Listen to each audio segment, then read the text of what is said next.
Welcome to the Dropship Podcast, where you'll learn how to build and grow a high-ticket dropshipping business and hear stories from successful e-commerce entrepreneurs. Let's kick this thing off.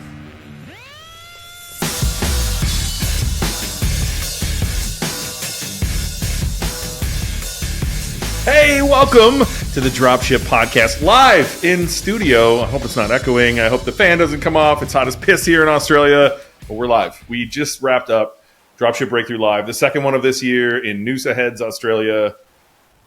Cool event. And you asked me right before I got here, what's my takeaways? I'm not sure. I kind of want to pass the buck to you and really think about this.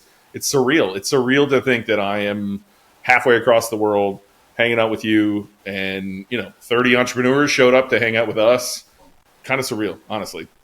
Yeah, it was pretty wild for me too. I think, and I said this at the event, like, looking back 10 years to when I started here in Australia, it was like nobody doing high-ticket dropshipping, right? It was super hard to kind of connect with people and find people who are going through the same sort of experience. And so to be able to, like, do something that was missing from the start of my journey, I think was really cool to finally get around to doing that. Same as when we did it in Minneapolis as well. I mean, I think that was, nobody does this really on US soil for high-ticket dropshipping, so I think that was pretty cool as well. But hey, man, I think one of the first things I got out of it, like when you put these things on, you kind of wonder who's going to rock up.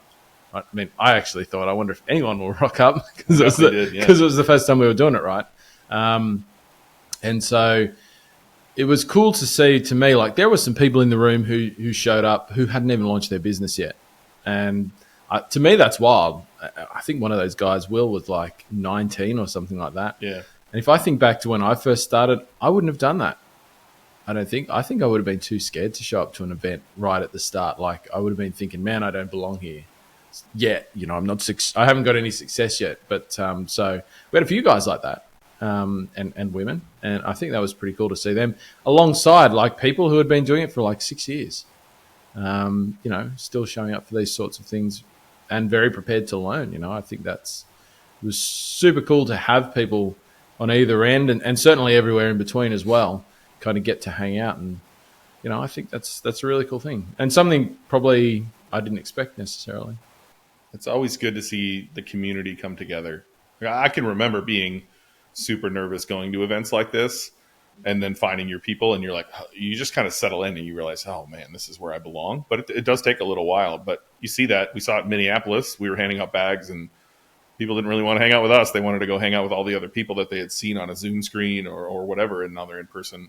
We saw the same thing here, right? We hand out the stuff, and everyone, they want to go hang out with each other. This is the first time they've been around their people. I thought that was pretty neat. There's definitely a sense of camaraderie, too. I don't think like in America, I don't feel like you get that, like, nation bonding where I felt that here. Like, you see it in sports, right? Like, you go watch soccer or anything that's, like, worldwide, and there's like this sense of nation, right? You see it in the World Baseball Classic too. That's just where I'm more familiar. Yeah. That the Cubans are fighting for the Cubans, right? Or the Puerto Ricans are like all about Puerto Rico. There's not that in America. There's not like, hell yeah, I'm an American, we're going to band together. But you saw that here. There was something like different about the Australian community and how they were all rooting for each other. And to be fair, it is a little bit harder here. It is a little bit more difficult in some aspects. Super easy in some other aspects that I think we touched on at this event, which is pretty cool. But just definitely had this, like, I'm rooting for you mentality that wasn't necessarily lacking from the American event because everybody was rooting for each other. But there is something different about, like, the community all of you had as Australians. I don't think I've ever felt that before. Yeah, right. That's cool. I mean, I think, to me, I was a little bit, I was unsure if something like that would happen just because there were probably people there who don't hang out like on some of our group calls and things like that as much either. And I was kind of a little piece of me was a little bit worried, like people show up and be a bit, because Australians can kind of be a bit less open than people in the US. Like I think people in the US are much more like bubbly and kind of outgoing and talkative. Like you guys kind of just talk to anybody. Like, if you've ever met an American tourist, they just start. Is that true? Yeah. That's noticeable. Is that me? And that's not a bad thing. I don't say that as a criticism, but Australians can kind of often be a bit more reserved. I think maybe that's the right word, like a bit not shy, but just like not so much small talk. We're not so much of a small talkers and that sort of thing, I think, often. And so, yeah, I like people just got right into it, like with each other and everything. I thought that was super cool. But wherever you are in the world, you don't hear the term ROAS, you don't hear the term SEO. Yeah. And so to be in a room that every little pocket you walk by, they're saying things that you want to talk about, it inevitably sucks you in to start talking about those things too and talking about your business. And I think that's really cool. We pushed at both events. Be open about your business. Like, you are your number one cheerleader. If you won't be open about it, who will be? And there's not some person lurking in the woods who's going to, oh my, that's such a great idea, and they're going to come get you. Like, that just doesn't happen, right? Like, it's a lot of work to build a business. And so it was cool to see everyone in both events, and this one particularly, open up about their business and start sharing, hey, here's suppliers I'm using, here's the benefits of that. There was people in the room who were suppliers, they were the distributors for brands, and so they were helping out. And like, yeah, I'd love to get you on board as well. It was it's always cool to see the community. That's my favorite part. I spent my whole life wondering, where are my people? And I think I found that through entrepreneurship. And so to see that in a room like this that we can foster, like, honestly, man, it's a little surreal. It's crazy that they're not only coming to see us, which is also very, very cool and humbling, but they're also there to see their people. And we created that, man. That's so cool. It's super cool.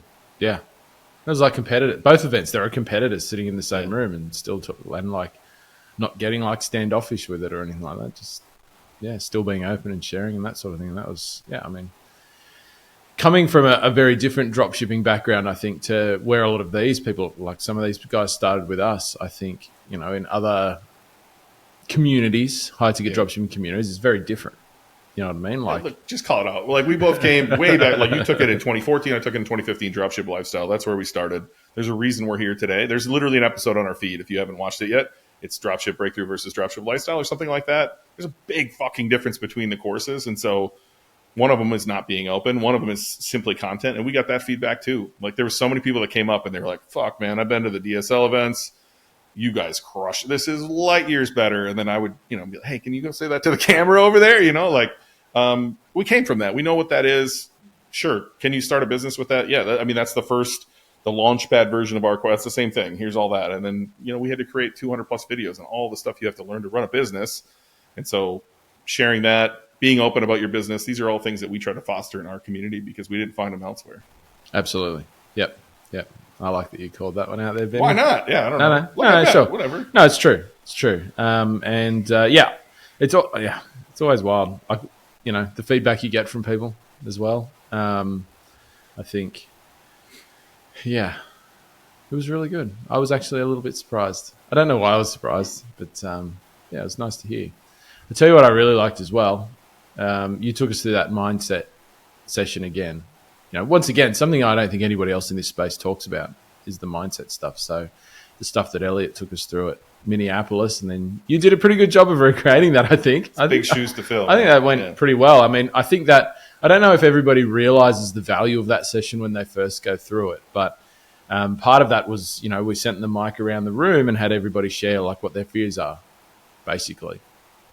And it's always shocking when you have 20, 30, 40 people and they do that and you just hear the same thing over and over again. And I think that's kind of a really awesome experience to be able to put people in. Because as you go through your journey, sometimes, you know, you're worried about this, you're fearful of that, etc. Those things hold you back, and you can sometimes think, oh, is there something wrong with me? Like, no, these other successful people surely don't feel that. And you gave some examples of, you know, being in a room with really successful people that most people never even meet, and you've heard the same thing from them. Yeah. And I think that's such a wild experience as well. I mean, even for me being in that room and hearing all of those people say that stuff both times was quite powerful too. Look, I'm sure Elliot Rowe won't see this, but he's the number one mindset coach in the fucking world. And so to step into those shoes, I hope I did a good job. I've been around him enough to, you know, try to speak the same language. And it was more so try to get the room to open up. And so, you know, the first exercise we did, and some of our course members will see this on video, this will all be in the course soon, is just write down all the stuff you know you should be doing that you're not doing. And I watch people lists get longer. And then I said, all right, what's all the stuff your competitors are doing that you're not doing? And simply showing them that this isn't a tactical thing. Everyone knows what to do. And if you don't know what to do, there are tactical things. Our course is a tactical thing out there to walk you through what to do. but often it's a mindset thing of you not doing it. And can we get to the root of that? What is the reason you're not actually taking action in your business? And it usually boils down to, fear of success. Like if you're successful, what does that mean for your relationships? What will they think of you? Fear of failure. If you fail, what will those relationships think of you? Right. And there's a few other core ones. Not worthiness is a big one too, but isolating those is going to be different for each person. What held me back is different from what's going to hold you back. But it was pretty common themes. And as we went around the room and talked about those things, if it's 3, it was like, 1, 2, 3, 3, 3, 1, 1, 2, you know what I mean? Like it was just those same things coming up for everybody, no matter where they were at in business. And that's the real work. I think you've heard me say before that entrepreneurship is the greatest self-development program you'll ever go through. It's breaking through all of those things that will actually take you to the next level, not the next hack you hear on some podcasts like this. No shade to us or shade to any other podcast, but it's in your head. It's simply doing the work that matters. Absolutely. I think we did a podcast or a session on that too, and quite a few podcasts, right? Just do the work. I think, do we have 20, 21, somewhere on that slides? We've put a few out here on the podcast. There's going to be a few more coming. If we can just make one podcast out of each of those, like that's it. Just do all of the things. And that session seemed to resonate both in the US and here in Australia of simple reminders of things that someone's told you to do before, you've thought about doing before, but us just kind of, kicking you in the ass again to do the work. Yeah. That was some of the really cool feedback, I think, from some of the more experienced people there. We had people there, like I said, who've been doing the same business for 6, 5, 3 years. We were talking about what feels like really simple stuff, like call every customer, call abandoned carts, all of that sort of thing. And even those people are like, yeah, man, I need that reminder because I'm not doing all of that stuff. Heck, you and I don't do all of that stuff all the time. It's hard, right? Yeah. And I think, I think it was good to see people like feel that they were getting a reminder out of that. We'll see if they go and do it after the event. It's kind of sometimes one of those things you write a long list of notes down and hopefully you get to it. But it was really cool. And shout out to the 3 guest speakers that we had here. Yeah. Matt Scott, you and I both met a long time ago, and he's one of the rare people that I met way back when that didn't sell his business. He's still doing it. He's still doing it, and he's grown it. I think he has 50 SKUs now of his own products, which is wild to think about, right? In fact, we'll touch on this a little bit later, but the importing here really shocked me. Like, it's so cool how you guys have moved on to importing your own products, and almost out of necessity in a country like this, but it's where I think a lot of people aspire to get to in the U.S. But Matt's done that, right? 50 SKUs. That's a lot of SKUs that he has brought in on his own, still running that same business, well-known in his industry in this country. He's the place to go to for those products. And so Matt walked us through that process. Like, literally, here's what I did. I went to China. I ate duck feet or whatever he said he ate there, right? And then, like, here's how it worked with the suppliers. And so, Matt, if you're listening, thank you. And also, we're going to do everything we can to get Matt to put that in the course because it was so valuable. It was a step-by-step process. So shout out to Matt for working through the importing process and how he did it in his business. Yep. No, it's interesting, isn't it? When you get put in a place where you really have to solve a problem, you go out and solve it. I mean, that's where that comes from in Australia. Is there's just not that many suppliers, and sometimes the ones that are here are pretty rubbish. And a lot of them will tell you no. And so what we see some Australians do is, okay, well, you tell me no, I'm going to go and find your manufacturer. And or a similar manufacturer in China. We're a bit closer to China as well, which probably helps here in Australia. And people just go out and solve that problem, right? And I think that in and of itself is a fantastic mindset lesson. Like, you're in business to solve problems, and that's definitely something you can do. Like, I mean, Matt started off not long after us, and he's built that up over that's like 8 years. I think 7 or 8 years. I think he's been doing it. He didn't start there. He just started dropshipping, like a regular dropshipping business, like everybody else is starting. The U.S. is so brand focused. And we go look for brands that people have heard of, right? And there are some brands here, but I noticed that there was a lot more generic searches. Yeah. There was a lot more generic fulfillment. And so it was quite easy for you to step in there once you've garnered that traffic. Another thing I saw, tons of people like doing SEO, because SEO is fucking easy here, by the way. And so, like, they were only doing SEO. They weren't doing ads. But it was so cool to see how he had imported, how others had imported.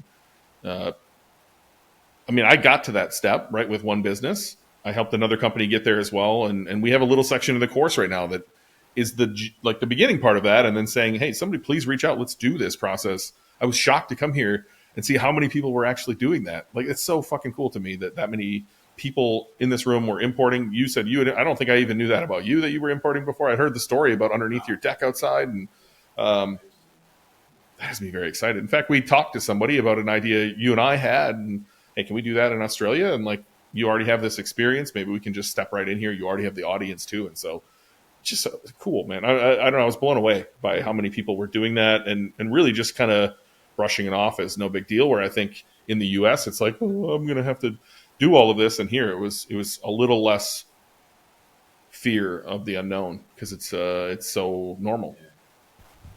Yeah. There were quite a few people working with like 3PLs and that sort of thing as well, which once again, even if you're not going out and creating your whole brand, even just going and, buying some products in bulk and putting them in a 3PL warehouse so you get better profit margins. I mean, that's probably a much easier thing to do in the US too. Like, I think your 3PLs are probably a bit more cost effective than ours because your logistics supply chain stuff is way more built out than ours, right? Our shipping and all that sort of stuff is really expensive here in Australia. So I think, even if you're in the US and you didn't want to go all the effort of importing from China, just go and get a 3PL and buy some products in bulk. You're going to get a better profit margin, right? Easy steps. One more speaker that was talking about that was Carla, right? Yeah. So shout out to Carla. Thank you for speaking. She's got her own journey. She's got multiple kids and trying to run this business. And yeah, why don't you touch on what Carla spoke about? Like she's I don't know the right word for her. Like, she blew me away in some interesting way. Like, she's kind of a badass. Like, I appreciated meeting Carla. Yeah. No, I've known Carla for quite some time. She was one of the first people that bought the first course I ever made, sort of thing, course and coaching program. She's amazing. I mean, she's been in it for 6 years or so, and she's once again one of those people who runs into a problem, and I think often just goes and solves it. So the story she told of her first order that sent her overseas to find products, and she's imported all sorts of different products over the years in her space, but she got like a $200,000 order, which I think is the record. I don't think I've heard of anybody with a higher order than that, high ticket drop shipping, and which was like lots of products. I think it was over 100 individual products. So they weren't super expensive products or anything, and like nobody could supply those. So she just immediately like dealt with the customer and said, negotiated that, and then started like essentially picking up the contact to people in China and got those products made. Kept the order, fulfilled the order. But like, it's another one of those kind of action takers, like just, it happens quickly. You don't sit there and kind of mull it over for weeks and weeks and, oh, should I do it or should I not? She just kind of goes like, I got to make this work. Yeah. Like, just go and do it. We get a lot of questions in Slack of like, the supplier's offering this, what should I say? Or the brand's willing to work with me if I start here. And the same thing she did on that order. She didn't know where she was going to find $200,000 worth of product. She just said yes. And then she figured it out, right? And so same thing when people are calling their suppliers and they're like, they're offering this. Should I say yeah? Say yes. Like, negotiate as you go, but get your foot in the door. And so kudos to her for saying yes and then like going to solve the problem, because she had mentioned other people had said no, they couldn't figure out how they were going to get this much product. She said yes. She didn't know how she was going to get the product either. Didn't. And then she solved it, and she got a very handsome payday out of the deal for solving the problem. Yeah, I'm pretty sure it was a 6-figure profit on that order. Like, think about that one order, 6 figures. Like, that's more than most people's annual salary, right? And then you're going to run your business for the rest of that year and make even more money on top of that. Like, that's pretty wild, and that's what's possible here if you, just get out there, say yes, solve the problems, because there are people out there that have those problems. She did another exercise too of like bringing you back to your why. And, yeah, there's a funny story in there. If you're in the course and you watch my answer there, you'll get a funny story that was made fun of for the entirety of the event. Method. Geez, come on, man. Anyway, there's a funny story in there. I think it's funny, at least. And but going around the room and talking about your why is it's important. Remembering why'd you start this in the first place? Because I think too many people get a little further along and kind of forget that why, or their why changes, or the goalpost is moving, and so having her go around the room and like recenter everyone And, she asked me too. And I think it was something I needed to hear. Like, what was that why? Because I think I'm still discovering it. My big why is like, what am I capable of? And that keeps changing as I reach what I thought I was capable of. And then that opens up a further path to how much better could I be? And it's fun to chase after that. It is. And once again, I think that was, I'd completely forgotten about that. Thank you for reminding me. I think that exercise, once again, was another fantastic way of like bringing the room together. Because unsurprisingly, most people's whys were a pretty similar version of each other, right? What motivated them to get out and try to make that change in their life? What were they trying to run away from, or were they trying to run towards? And it's just another exercise that I think is so fantastic, because sometimes you think you're a bit of a weirdo. I mean, you and I are weirdos anyway, right? But like, because most of the other people in your life aren't going to think that way. Or even if they do think that way, they're not going to do anything about it, right? Or some of them are just going to think you're an idiot. You're going to be like, oh, why do you want to quit that job? You got a good income. That's a stupid thing to do. Like, you might hear that from your family. You might have already heard that from your family. And so I think it was really cool, once again, to be just hear the same thing from other people who like actually you get to say that out loud and not have somebody go, well, you're a fucking idiot, aren't you? Like, actually have people pat you on the back and say, hey man, rooting for you. I went the other way for me. I mentioned that I tried meth at like 17, and here we are. Like, everyone's calling me a meth head, or like, when you need to get work done, is that when you just crack open the meth? Man, this was 20 some years ago. Anyway, you can't do that in front of Australians, man. Yeah, I appreciate. We love making fun of people. It's good to own your story. A lot of people wouldn't even mention that you tried something when you were 17. And to be fair, it helped me graduate high school. Just one night, Hey, I didn't graduate high school, so Look at that. You beat me. You beat me with meth.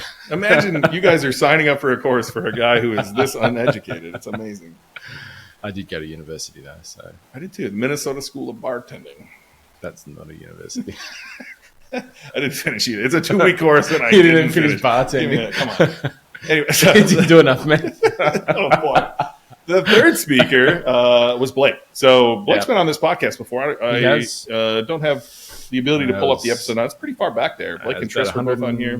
15? No, it might have been before that. It was one of our Freedom Friday episodes. Yeah, I think it's like 30, 40, 50 in that was. range. Anyway, Blake, former copywriter, showed us some pretty cool copy that I don't think people think that way, right? They often take the manufacturer's description, the product name blank, the product features blank, and it's pretty bland, if I'm honest with you. And so I like to teach people to talk to their person, and I think Blake went even a step further than that. Like, he went pretty deep into some hardcore direct response copywriting, showed some examples of weed stocks and other things that he was writing for Agora. Pretty cool presentation. I'm excited if he can get some of that in the course. Like, that's some high level stuff. Yeah. I think that's certainly the style that he talks about. It's definitely direct response marketing. It's kind of the way I learn it. I don't even remember where I learned much about copywriting. I certainly learned it somewhere along the way, and it was very much that style. And you can contrast that with like Liana, who spoke at our event in Minneapolis, who also spoke about copywriting, but a very, very different style of copywriting. And I think depending on your market and your niche, I think they can probably both work. Like, I think, Liana's really entertaining style. I think there are some niches out there where that's absolutely killer. But yeah, I mean, Blake's that direct response style. Not many people use that in high ticket dropshipping either. So I think if you were picking up on some of that stuff, it's definitely, a competitive advantage.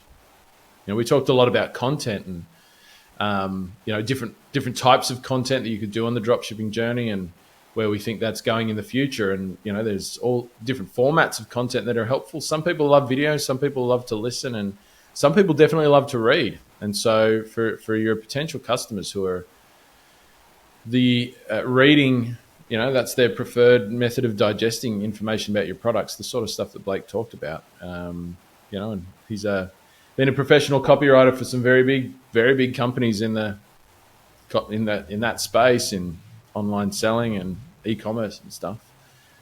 Names that people would have heard of. I don't know if we're supposed to say what those are or not, but I'm sure there's people listening who are like, what is direct response copywriting? And I mentioned on a previous episode that I use ChatGPT for this. I actually didn't change it to 4, so this is 3.5. And I just said, describe direct response copywriting to a 10-year-old. I'm going to read it word for word. So it says, sure, imagine you want to sell a cool toy to other kids. Direct response copywriting is like writing a letter or an advertisement that tries to convince those kids to buy the toy right away.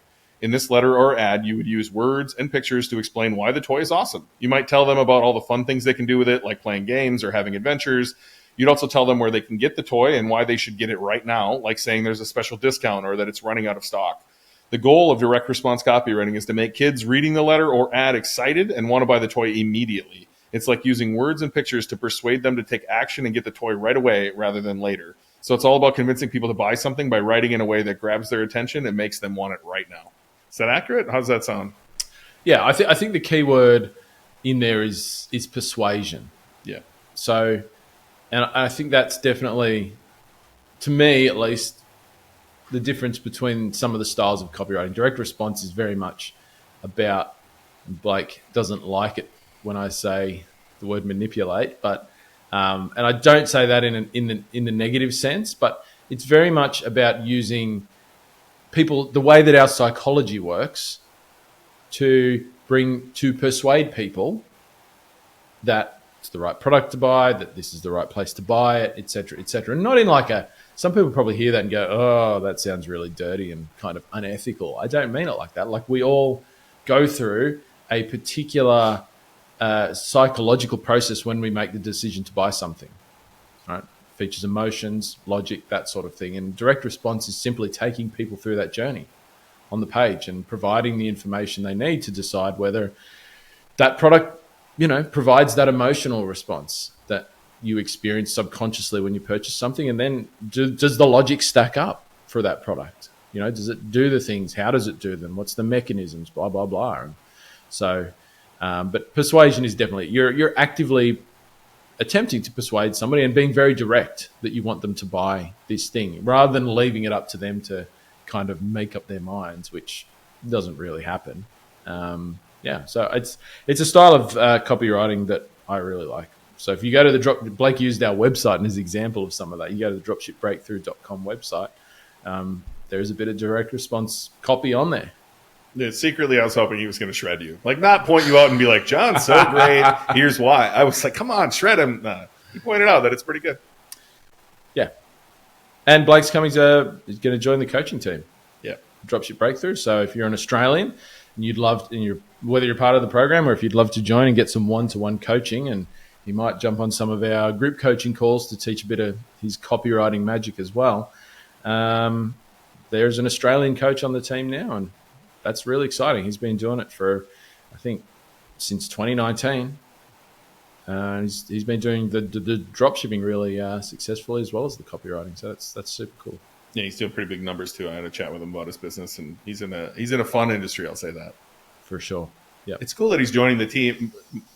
Maybe we pivot there, and we should probably do an episode on all the stuff that's coming to the course in 2024 and like why it's coming there, right? So it can't always be the Ben and John show. And so to get Blake in here to talk about copywriting, Leighton's already in there. He's going to add more to the Shopify side of things.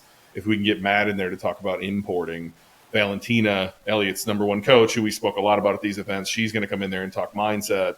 The entire SEO section is getting redone. The Google Ads is getting redone. The GA4 is getting redone. There's just so much that's coming to this course in 2024 that I'm excited about personally, and it hopefully helps remove us. We can't be everything to everyone. We definitely have areas that we're rock stars in, but the more we can incorporate our community and really highlight some of the people in our community who are rock stars, the better this course is going to get. Yeah, no, we've got some really talented people in our community, and it's exciting, to be able to provide a platform and an opportunity for them to, share what they're amazing at with the world.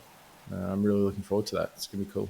So more from this event, I keep getting test runs on the SEO course. I did it in Minneapolis. We did a section. We did VIP day. You gave me 3 hours here to just hammer things into people's heads, and it was 2 points I was trying to hammer home, which is one keyword, one page, and give Google what it wants. That was essentially the 3 hours, and just giving you many, many variations of what that looks like. I'm excited to get this into the course. It has been frustrating to get out of my head, if I'm honest. I teach it a very certain way in one-on-one consulting, in coaching.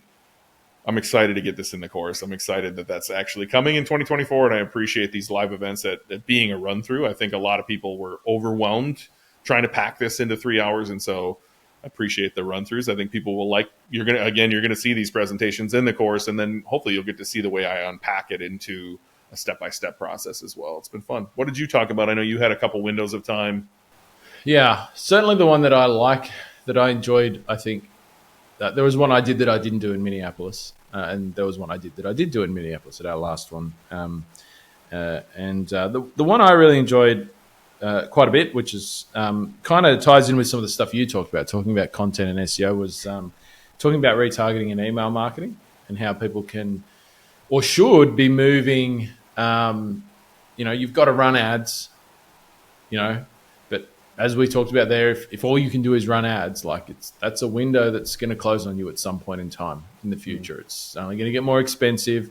It's the most competitive place you can be in. It's not a great way to build your business just around ads.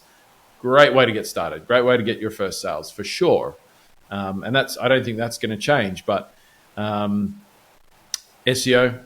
you're a content-based sort of strategy, but one of the big gaps that I see a lot of people leaving at the moment is that you can get all this traffic to your site. Like we, as entrepreneurs and high ticket dropshippers, we talk a lot about I call it front end traffic, like your ads, your SEO, getting and trying to cram more and more of that onto your site. But the reality is, for a lot of people, they just don't convert that well. These days for e-commerce, a customer is going to have between 1 and 50 touch points with your business. And one of the things that I was going to highlight, I didn't end up doing the GA4 presentation, but I was looking in the analytics in just like one of our sites, Backyard Bloke site, just to sort of see I was doing a report on customer journeys, which tied into this. There were people who clicked an ad 15 times before they purchased. That's a lot of ad spend there, but they still purchased, right? And it's wild to think, you really needed to click 15 times before you bought something. Or there were people that were coming on 6 organic visits and ad visits, and then coming as a direct visit, like putting the website name into the search bar. And I think we don't think about that, is that the more opportunities you can provide people to come back to your website, while at the same time building traffic that you own. So every time you get somebody onto your email list, that's traffic you own. You get kicked off Merchant Center, for example, you've still got an email list. Nobody can take that away from you unless you really mistreat it and you get spammed. You go to people's spam inboxes. But I see there's a massive opportunity there for high ticket dropshippers, because almost nobody does retargeting or email marketing particularly well. It's kind of one of those things that you got to do. And this is what people said to me after that session. They're like, oh man, yeah, I know about this stuff and I know I should be doing it, but I just kind of always put it to one side because I'm focused more on this and that and the other. And it's kind of doesn't make sense. You often call it like having a leaky ship, like a leaky funnel, right? You can put a lot in the top, but if you've got holes throughout it, people just disappear. Like your traffic disappears forever. It doesn't come back. So you've really got to be proactive in terms of providing people, staying in front of them, staying at the front of their mind, giving them the avenues back to your site and the touch points that they need to get to the point of purchase, and communicating with them a range of different information. Because if you've got 3 or 4 customer avatars coming to your website, they're not all thinking the same thing. They don't need all need exactly the same information presented to them. And so retargeting ads, email marketing provides you a lot of opportunities to really customize the customer journey. Because with ads and SEO, you're kind of locked into the formats that Google or other search engines is going to provide you. Right? You can't mess with that a lot. But with retargeting, with email marketing, you can really provide more unique touch points for people, and often more unique than what your competitors are doing. And so, yeah, look, we'll probably talk about that more here. There's going to be more about that going in our course next year, another one of those things, I think. And so that's something I'm really excited about, because I see there's a massive opportunity there. There's a report I used to use in the old GA where it would show you first-time visitors are worth X, and repeat visitors, no matter if it's 2 or 100, are worth this. And it's usually 2X more, if not up to 10X more is the highest I've seen in there. And so it's funny, you say it takes one touch point to 50 touch points, right? Too often we hear from students, I'm getting all these clicks and ads and none of them are converting, right? That's the one touch point. And so if you're not doing remarketing, if you're not doing email marketing, if you're not doing some of the really simple stuff in remarketing, you're losing all those people. They're never coming back to find you, right? Maybe they remember your name and you'll come back, which again, the importance of having a good name, not just like fansdirect.com or something surplus.com, something actual memorable so they remember to come back. But there's so many easy wins in the remarketing and the email marketing. I think that's what stood out to me. What really stood out to me, and you said this is in the course, which is hilarious because no one there knew what you were talking about, was setting up. So I've heard you say set up, 7-day, 14-day, 21-day, 28-day audiences, right? And for a long time, I was like, well, what's the point of that? And I had been teaching like a different way to do this on Facebook. And then you showed me how to, like that presentation showed me how to do it on Google, how you're like hit people for 7 and then exclude them, hit these people for 7, then exclude them, then hit these people for 7.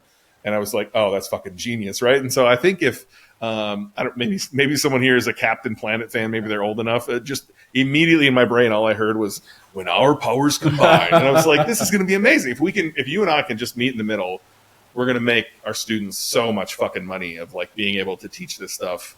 I'm very excited, right? I'm very excited for our partners that we brought on and hopefully future partners that we bring on as well to implement this stuff right away and give us case studies to say this is the exact way to mesh all of this stuff together and then, take off like a rocket ship. Yep.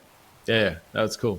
I'm glad you learned something, Ben. It's the only thing I had a good time, though. It was a very good time. It's again, surreal to see all those people. Look, you and I don't make money on these events. I don't know anyone who really makes money on events. My coach, Elliot Rowe, just stopped doing his. It's not a financial win. It's a big time burden. It's a lot to ask. And so, we're not doing this to get rich. And in fact, we lose money. We lost a lot of money in Minneapolis. We lost a lot of money in here in Noosa. But it's about the community. It's getting these people together, really getting to know people.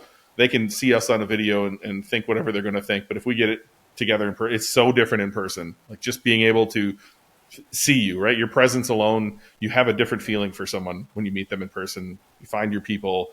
There's people there talking about a Christmas get together in Melbourne. Yeah. That's cool, man. That's so cool. I know in Minneapolis we have little groups of people who started masterminds out of there, and so to be able to foster that, it's worth whatever it ends up costing us. It's not even up for debate. It's all those guys are going to be way more successful because they have that community. Yeah. Like I said it at the event. I wouldn't be as successful as I am if I didn't know you. Where did we meet? At an event. Yeah. First time face to face.